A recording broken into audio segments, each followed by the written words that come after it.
So I will continue with sati, mindfulness, awareness, reflection, recollection.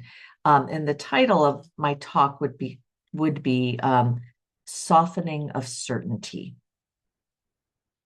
So one of the things I've come to appreciate about awareness, and that's often what we use for sati, awareness, is that it doesn't magically develop in silence.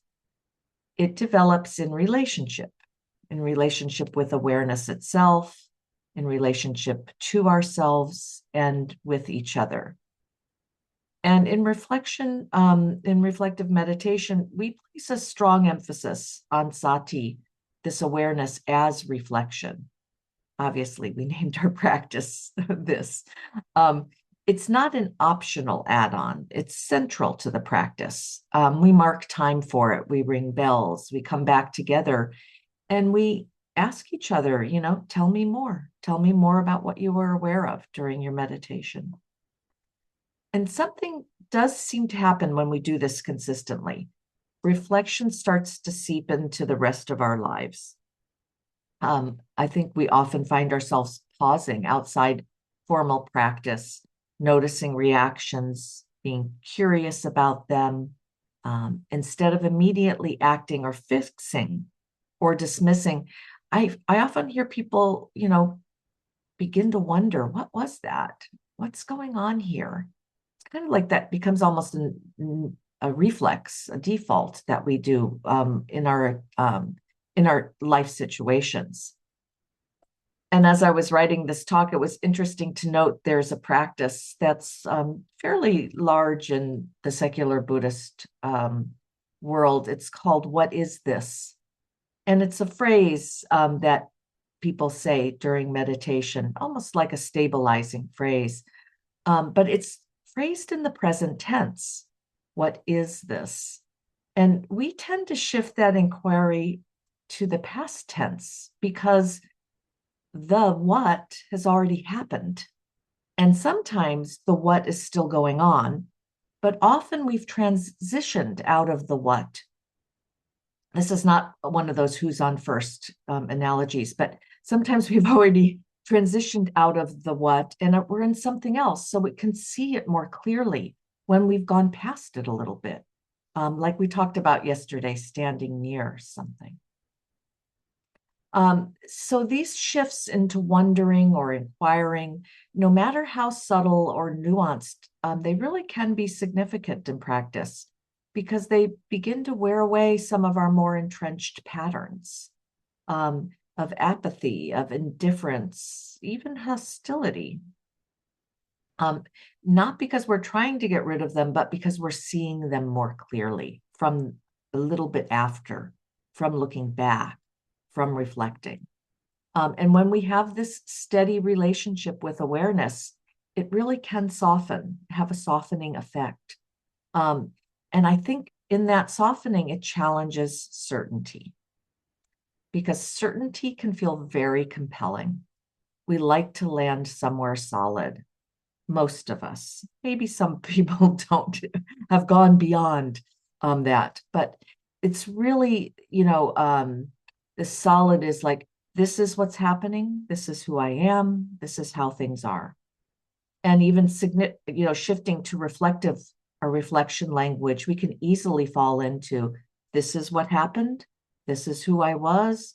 This is how things were. But awareness really begins to reveal that the experience is far more complex, putting this awareness on our certainties. And this is where awareness hooks up with conditionality, which we talk about a lot. We become more aware of how the thoughts, emotions, and reactions don't arise in isolation, and that they're shaped by many things. So when we see this more clearly, I think something loosens. This is really kind of the complex piece of the puzzle, is that these things are linked together, that when we're aware of something and the certainty reduces, that it starts to soften and actually we see more clearly.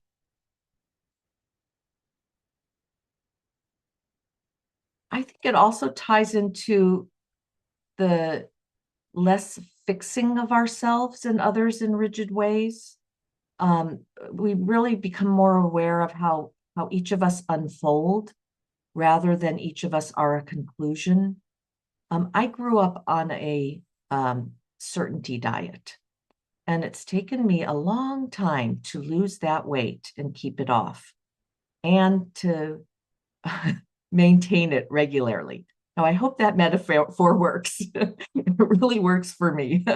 um, but I'll go into an example that might be a little easier to see. This is an example of one of my trips to the Santa Barbara Zoo. And it was one of those days where the setting itself just seemed to heighten awareness. There's a beautiful ocean nearby, open space, animals around, which I love.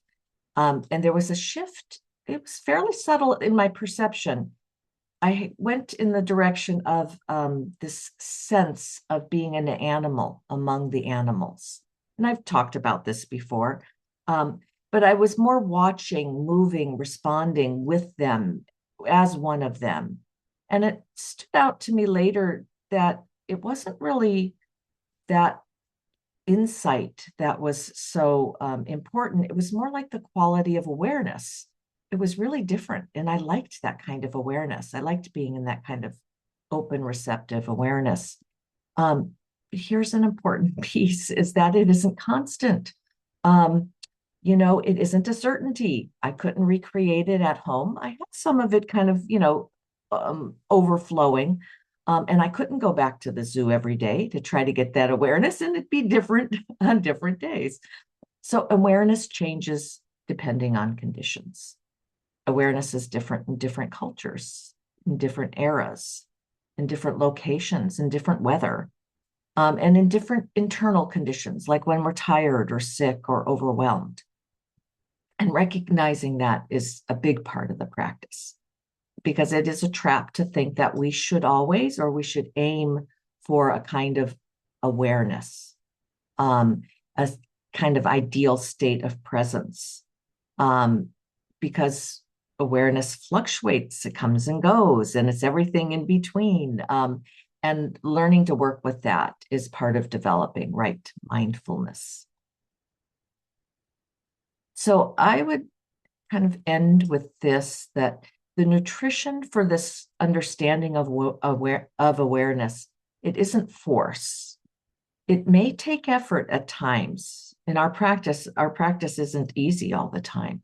But I would say it's generous to restrain my shoulds, like I should be a certain kind of awareness.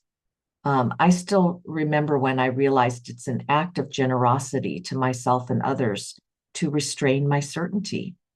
Not all certainty, but I sure am more aware of when it blocks connection and understanding and ethical behavior, even.